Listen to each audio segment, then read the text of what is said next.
Welcome back to Variant Quran. I'm Dr. Daniel Brubaker. We have a very special day today. Stick around. I don't think you're going to want to miss it.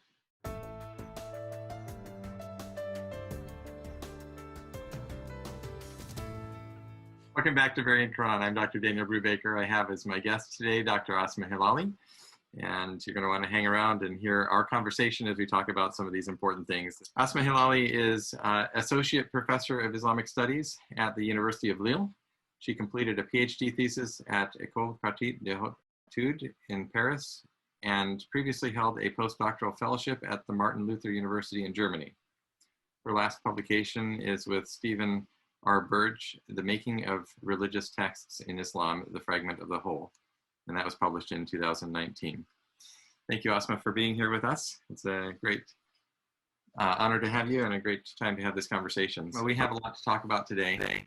However, before we get into some of the specific questions that I have for you, I wanted to just give a very broad overview of the field of your research, and that overlaps, of course, with the work that I do. But and I wanted to set the stage by talking about some of the big questions and open it up for you to give your perspective of what are the major, what is the lay of the land, what are the big questions in the field right at this very moment? I think the big questions in the field of Quranic studies are related. They are related to the main questions or the main issues raised since the 19th century Orientalism, especially the German Orientalism. That means the original text, the Quranic variants, and the chronology of the Quran. They are, of course, these questions are, of course, related. And searching for the original Mus'haf, for the oldest one, is mainly based on the study of Quranic variants and following the history of the Quran transmission as the Islamic sources taught us.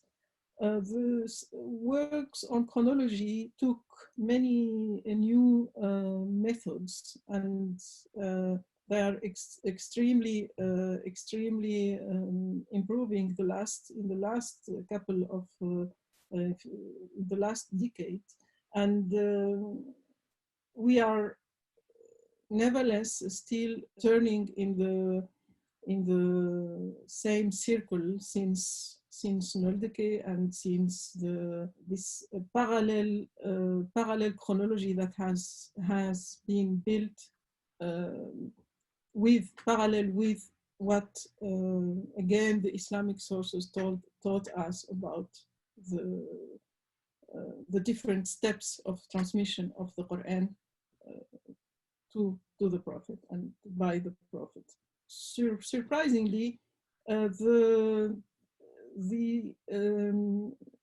field did not approach these concepts enough critically, in my opinion.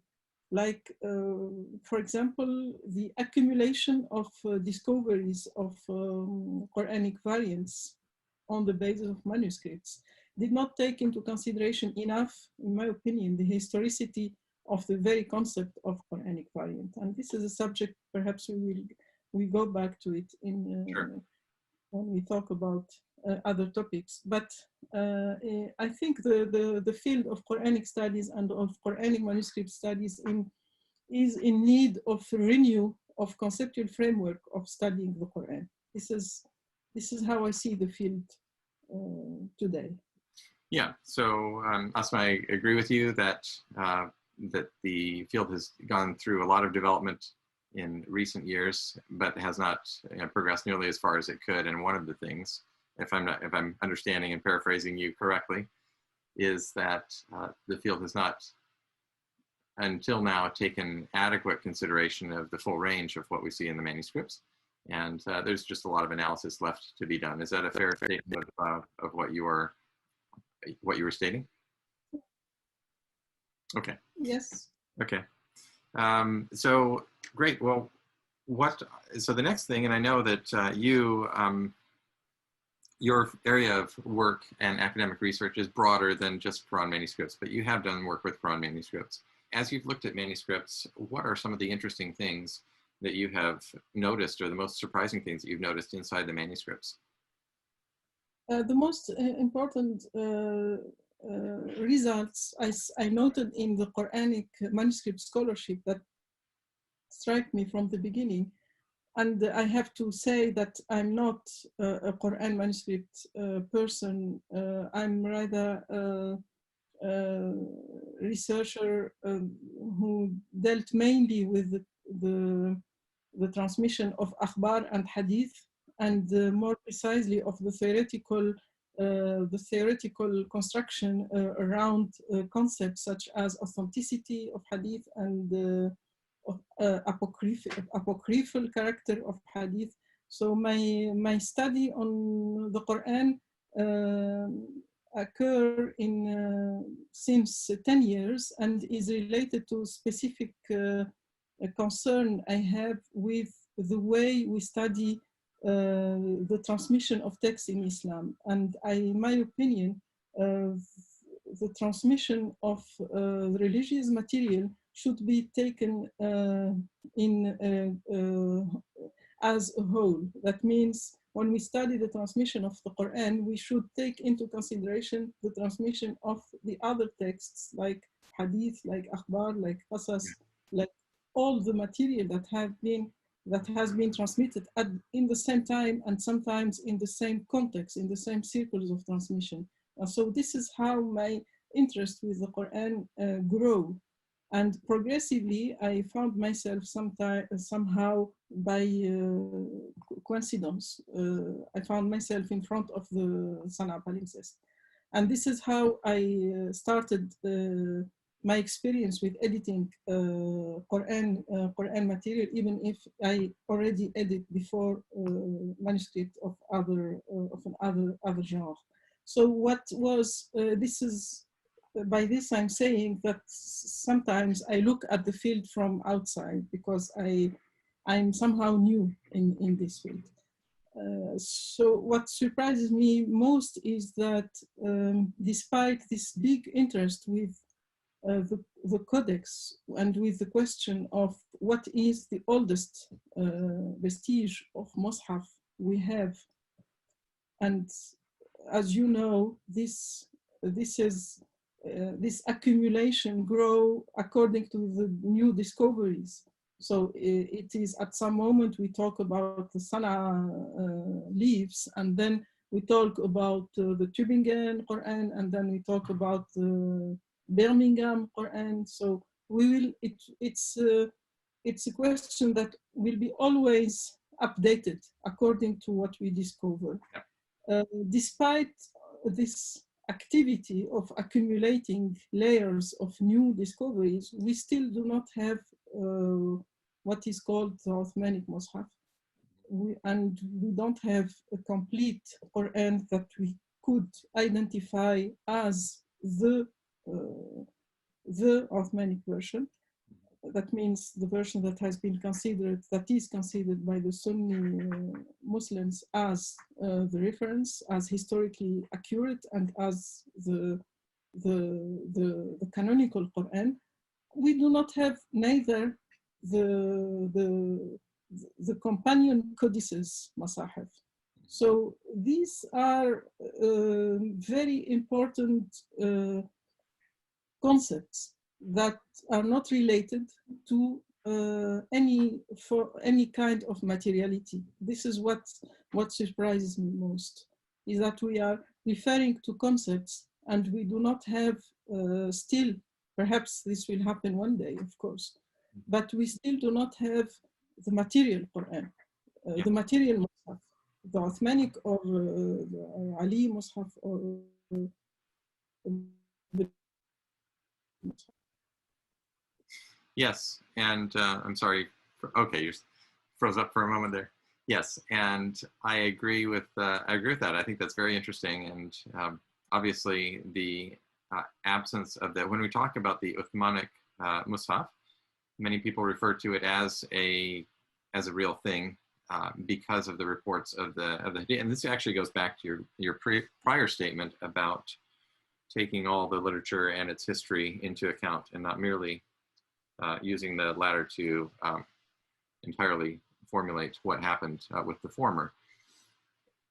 So it is interesting that we talk about the Uthmanic Mus'haf as a thing, and it may well have been a thing, but when it comes to the manuscripts, we have perhaps shadows of it, but we do not have either a complete representation of what would be called the Uthmanic Mus'haf, to my understanding, and nor do we have any of the regional codices that have survived. And obviously this has come up in discussions probably with you and you and others, and I know that people have brought it up with me, and I have speculated on possibly the meaning of this. It has been mentioned to me that while these would have been very heavily used, and so they would have been worn out, and that's why they didn't survive. And I'm not sure that I find that to be a very compelling argument for what might have happened to them, but certainly it is possible. That would be one explanation. Yes, of course, what I say does not mean that they're not historical, or there's a little possibility that they exist. Of course, the work like Michael Cook's important work that showed that very probably the companion codices did exist is, of course, very crucial and is important. But I'm just saying that we don't have the material Quran, the materiality of this codex. We cannot study this until the moment. Of course, perhaps someday we will. Yeah, at least not that we've identified so far. We may have some pages of the regional codices. We just have not, so that brings us to a later question of how much material there is remains to be done, how much work there remains to be done on it. So then turning now a little bit toward your own research, Asma, what are some of the questions that are prominent in your own research, not merely limited to the manuscripts, but also just more broadly? Tell us a little bit about that. What I'm most interested with in my work is the relationship between the different religious genres. And this is the relationship between the different genres, including the possibility of interaction and overlapping between different religious genres. Of course, I'm talking about the pre-canonical period. I'm talking about the period of what we call the early Islam and the early teaching milieu, in which the transmission of the material of Quran, of Hadith and Maghazi, etc., took place at the same in the same context, and was carried by the same actors, and sometimes written down in the same material. And this is something that has been already proved by experts in papyrology and early documents, etc. But in my opinion, this should be investigated more deeply, and we should take benefit of this information about this cohabitation. I don't know if you say it in English, this coexistence between different religious genres, in order to understand how this interaction, or this very closed channels of transmission affected the growth of all these genres. And this might also inform us about the tools of canonization of both the Quran, the Hadith, and the other material. Statement, it's not, of course, my idea, but it's this is an idea that we find in many works like Fredon or Albrecht Knott or Stefan Leder, all the experts of biggest experts of transmission of religious material. And in my opinion, the Quranic studies should take benefit of all these studies and should not be a closed discipline that is based only on the study of the Quran text, because the Quran has never been isolated from other texts. We take, of course,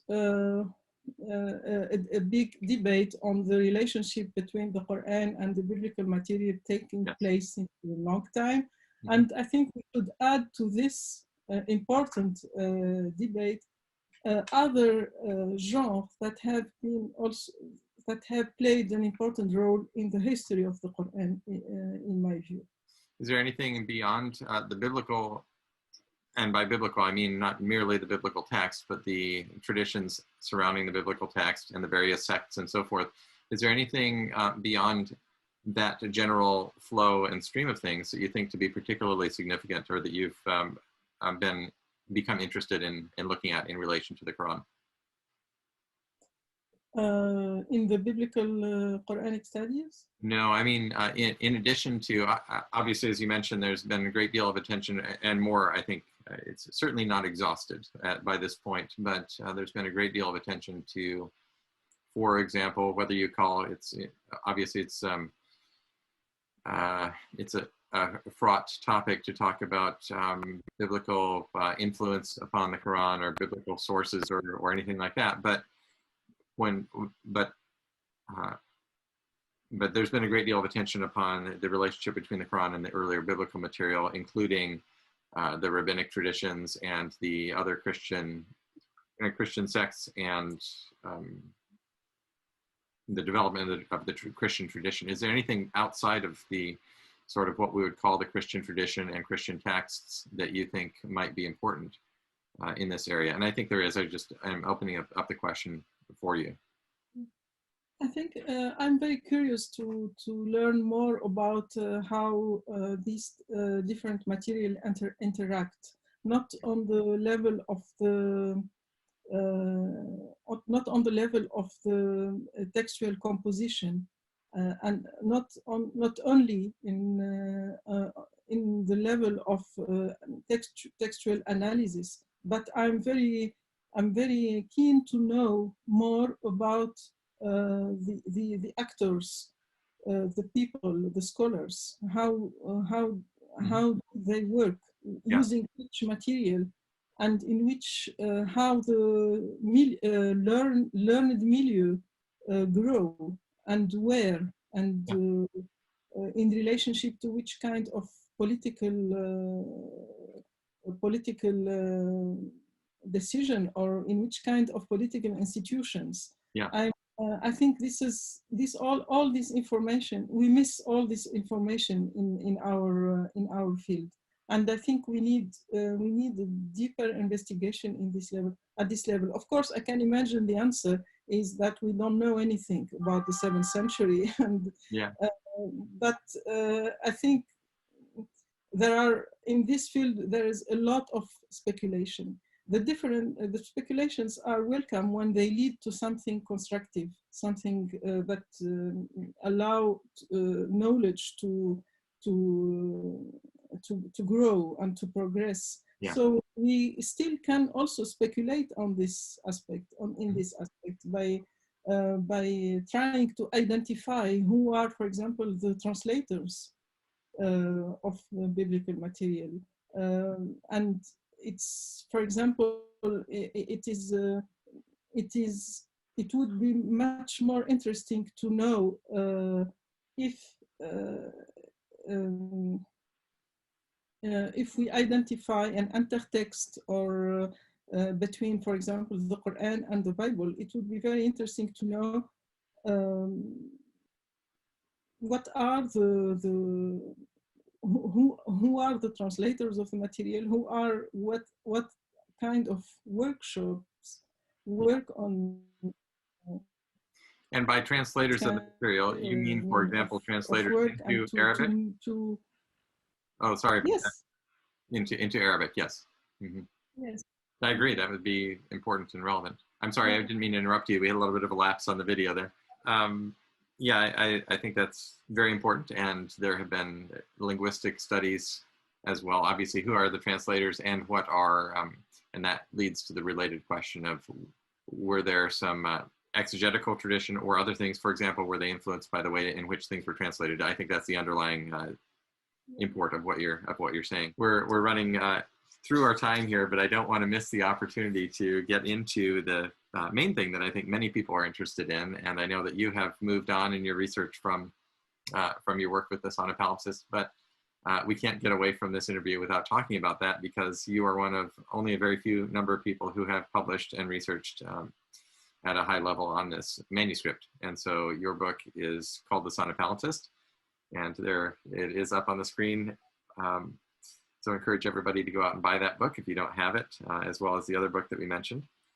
And so what I wanted to do is just spend a couple minutes talking about that, Asma, if you can remember the research that you have done on the sonopalimpsest. It's been a little while now, but it is of interest now to people as we look back at these things. And sometimes this research that we do takes a life of its own after a period of some time. Asma, when I did it in an earlier video with, I made a brief introduction of what a palimpsest is, and just so that people, if they haven't seen that, they understand what we're talking about in a palimpsest is, it is a special kind of manuscript in which something was written, and then it was later washed off or erased, and then it was written again, or the manuscript page was reused. And sometimes what is rewritten on the page is completely different material. In some cases, it is the same type of text. And in the case of the sonopalimpsest, what we're talking about is earlier, what was first written is something that can be identified as Quranic or Quranic type of material. And that was washed off, that was corrected, and then later completely washed off, and then rewritten over with more Quranic material. And so obviously this is interesting because of all the questions it raises. Why was it washed and rewritten?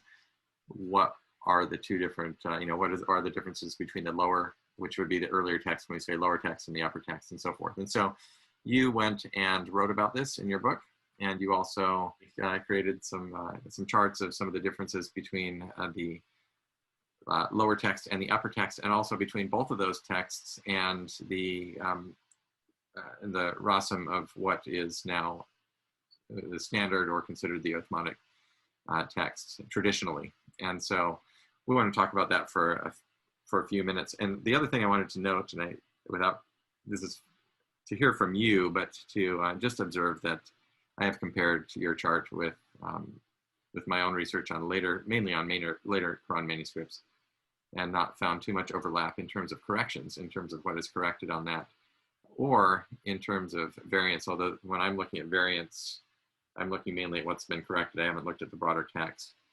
But just to note that there hasn't been too much overlap, particularly between the lower text and what I have found in later corrections. So that to say, you have comments on the lower text, the characteristics and features of the lower text and of the upper text, I think. Yes. So thank you for this question on the book. Let me just precise that, made a little precision, that this book is mainly an edition. Yeah. The most important part of is edition.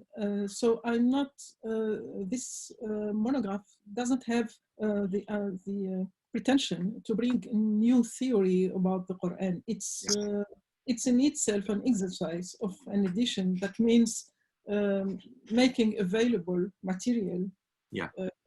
It's very difficult to access physically. That means in Sana'a, in Dar al-Makhtutat, and also in terms of circulation of the photos. As you know, all the photos are not available. Yeah. So making available an edition is a way to open the discussion, and this is what I attempt with this book. The most important thing in the Sana'a, what we call the Sana'a palimpsest, that means the manuscript 27.1 held in Dar al-Makhtutat, is that it's an incomplete Quran, the way, according to the Quran we know today. It is supposed to be completed by some scholars, suppose that it could be, there's another part of the manuscript in another part of the library. We are still waiting to confirm this idea. To speak about the Quranic variants that occupy the most important part of the discussion. The lower text contains canonical variants. That means all the variants we find in the canonical collections, like Ibn Mujahid collection of variants. So they are, we can identify the variants in the upper text according to what we know about the canonical variants, the qira'at as we know them. The lower text, none of the textual features of the lower text coincide with the Quranic variants, with the canonical Quranic variants. This is why I suggested to think about this phenomenon in the lower text differently, in a way that in a way that we do not interpret any textual particularities with the same scope of the Quranic variants. And at this level, I thought we should have more, how to say, more possibilities of interpretation. And going back to what I said about the transmission of the Quran and Hadith and other material in circles of transmission in the early Islamic learned milieu, I was thinking when I read the lower text, when they deciphered the lower text, that all the material we have, all the Quranic material we have, or does not necessarily constitute part of a codex. Perhaps we have material that was intended to be used in other channel, and this might explain their storage in the false ceiling of the mosque, and this might explain the low quality of the parchment used to write the lower text, and this might explain the particularities of the what we call the non-canonical Quranic variants in the lower text. Yeah. I have to say that I did not succeed to identify the variants in the lower text the way other colleagues did. That means I did not find a way to reconstruct some passages in a way that they fit within, for example, Ibn Mas'ud Codex. This was not my interpretation of the script. Mm-hmm. So my interpretation is subjective, like any other interpretation of the palimpsest, because interpreting this palimpsest is reconstructing, rewriting the text somehow. And this implies a big level of, how to say, objectivity, even if at the end it's still a subjective exercise. So my idea that the lower text perhaps was a school exercise is based on a discussion with the other works on the Sana'a palimpsest. And any interpretation of the script is a contribution in a chain of interpretation, as I said, of the script and in the academic discussion about the manuscript. So what Elizabeth Quinn calls deviations are, in my opinion, something should be interpreted in another way, because deviations means that there was necessarily a reference, like a copy, a right copy that the scribe was following. And these deviations explain, following Elizabeth Quinn, the erasure or the washing up of the text. In my opinion, the manuscript was not intended to be conserved. And this is why it has been used it has been recycled. Yeah. Even from the start, you think it was not intended to be preserved? In my opinion, yes. Yes. My idea, my hypothesis is based on the textual features that I call variation, not variant, to take into consideration that they do not fit with the canonical variant. and is based also, my interpretation is also based on the number of orthographic errors. For example, in folio 6a, in folio 9b, there are orthographic errors made by the scribe and corrected by the scribe himself or herself. Mm-hmm. They are not corrected by a corrector hand, but they're corrected by the same, using the same ink and by the same scribe. Mm-hmm. So, but the most important part of the manuscript is, of the lower text, is the reading instruction. This reading instruction made me think that this might be a school exercise. This reading instruction we find in folio 5a is at the beginning of chapter 9. This reading instruction says, do not say in the name of God at this level of the Quran. لا تقل بسم الله. Mm-hmm. So in my opinion, this refers to a context of teaching, learning, perhaps in a dictation session, this passage of the Quran. Yeah. And this what made me think about a school exercise. Mm-hmm. This instruction has not been deleted. And there is a basmala indeed that written before this reading instruction. And the very existence of this reading instruction is, in my view, a sign that this manuscript was not intended to be conserved in a mosque or used as a codex for reader or for Muslim, for believers to use. So thank you for that good and full summary of that. And so just so for clarification for our viewers, what Asma has just talked about, the last part, is one of the things that has been discussed most about her book, which is the idea, number one, that it was a school text, that this originally was something used in a school setting, not for the production of a book. And then secondly, that the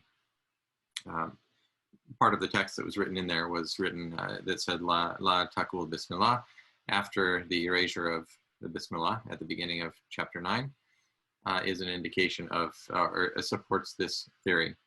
And I don't remember all the details about the, I want to come back to a couple of the other things that you mentioned too, which are interesting concerning variants versus variations, but there was a presentation made, and I don't remember exactly who made it, at a conference several years ago relating to this issue, where it was pointed out that that same Rasam text, the same skeletal text, could be read on fall. Yeah. And with the and I don't know if he saw a shadow of an aleph before that lam, but is one of the it is instructive to remember, and it brings up another issue that I've been dealing with a lot in my work as well, and that is that the Rasam can sometimes be read in different ways, and so it's definitely worth thinking about the possibility that not everything was made for production of a mushaf, or not everything that was made for that purpose was actually wound up being used in that purpose. This manuscript was found in between the inner and outer wall of the Sana Mosque, along with many others. And I think some of the ones that were found in there, many of them were actually from Masahif, if I'm not mistaken, but for whatever reason, they were stored in that place.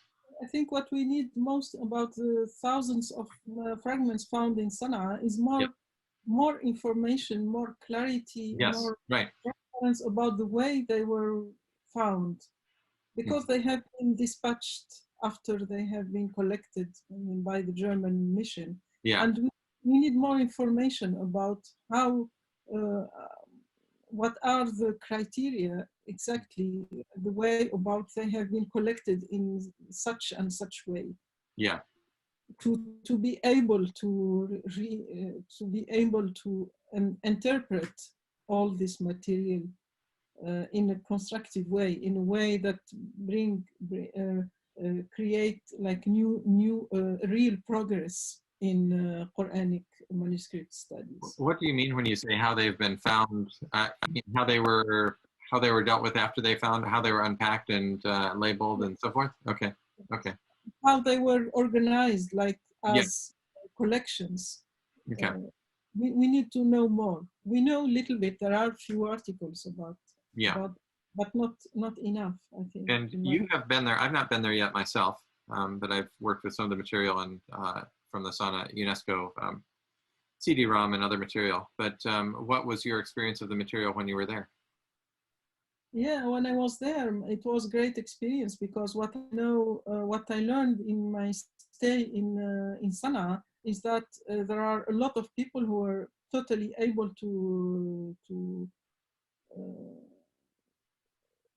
to work on this manuscript, but they don't. People who work in Dar Makhtutat know very well the material.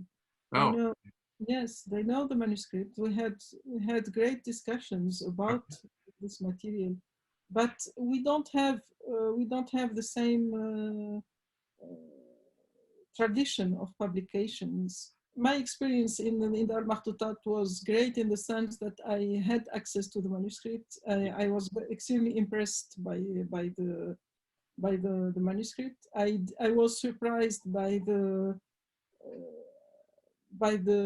shape of the manuscript. I expected that the material is extremely damaged, but it is not. mm-hmm. I was also impressed by how much the lower text was clear and appeared very clearly Yeah. behind the lower text. Yeah. So I think if without any kind of post-processing photos, one can work on this manuscript in Dar Makhtutat in Sana'a very, very easily, actually. Yes. Well, and this is a very good point that I've found many times as well. And it's hard perhaps for somebody who's not actually handled the manuscripts directly, but even a very, very good photograph is not as good as looking at the manuscript directly. It makes a big difference to be able to handle it at different angles, maybe hold it up to the light or different things like that. And that also, you mentioned something about the process of making an edition. So I wanted to bring that back because viewers should understand that there is this is both a science and an art. And so what you've done, anytime anybody makes an edition of a manuscript, you are, and that is meaning transcribing what is written there, particularly on the lower text, you are creating a reconstruction of what you see on the page. And it is an interpretation, although, as you can say, sometimes you can see it very clearly, and then sometimes there are parts that are obscured in some way, and so you have to make a judgment about what is there. But well, how do we bring? Yes, there is. Sorry, yeah. Go ahead. I would like to. Yeah. Yeah, yes, I just want to say that it is an interpretation. It is a subjective. It is a subjective exercise somehow, but there is still the intellectual honesty. Absolutely. Yeah, absolutely. That can't be overlooked, and that's very true. There's something that is not that is beyond argument. Yes. Yeah. Exactly. Yeah, that's right. And so the other people, well, I mean, you mentioned in passing Elizabeth Quinn and her work, and just to note that there are other people who have done work on this, and you've worked from different photographs, and the working from different starting material makes a difference sometimes in the and taking all these things together is very important in order to be able to make a this is why we do what we do, is we contribute to a larger discussion. Yes. Yeah. Yes. It has been asked by one of our viewers whether you consider that there's any possibility, and you've already said that you think it was a school text or a school exercise. Well, actually, it is still interesting, the variance that exists there. And even if it was a school exercise, the question remains, why were these variations in there? Was it read from a dictation, or was it read from a copying? Whatever the case, what gave rise to the variations in the text there? Do you have any thoughts on that before we continue with the last question?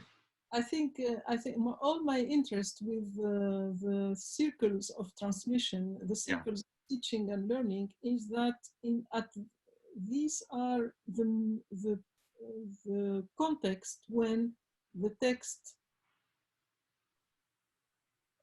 progresses. And one of the aspects of the progression of the text are the commentary, the glosses. Yeah. I think that these variations, what I actually, it's not me who call them variations, and other scholars call them variations. These variations are a kind of glosses. In many, there are 45 examples. We can find them listed in my book, and they are, and also in the work of Sadiqi and Boudarsi and Puy.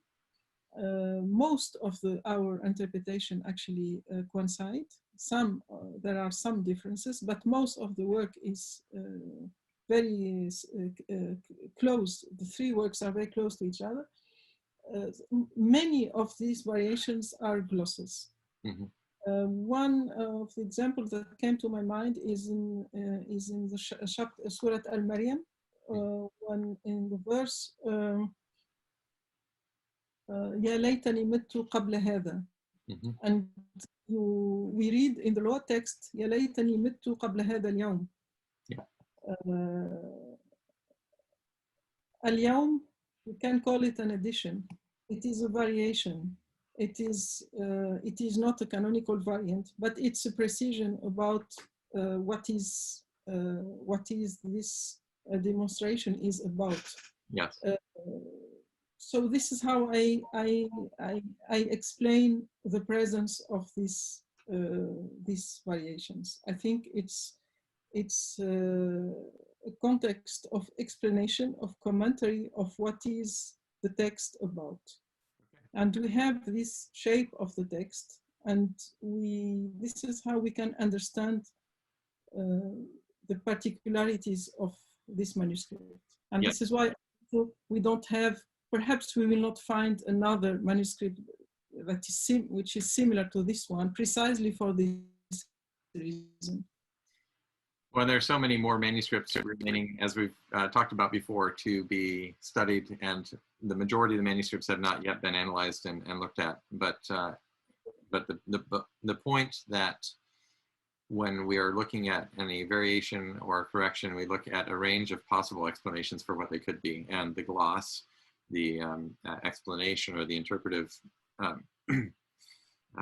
aspect that is sometimes present there is one of the possible explanations for a variant. So that's all right. Well, thank you very much, Asma, for being here with us today. It's great to talk to you. I hope you are doing very well in your continued research and teaching. And I know teaching is a heavy burden to do while you're also doing writing and research. So great to talk with you. We'll talk with you again sometime soon. And thank you on behalf of everybody who's watching for joining us today. Thank you very much. All right. We'll talk to you later. Bye.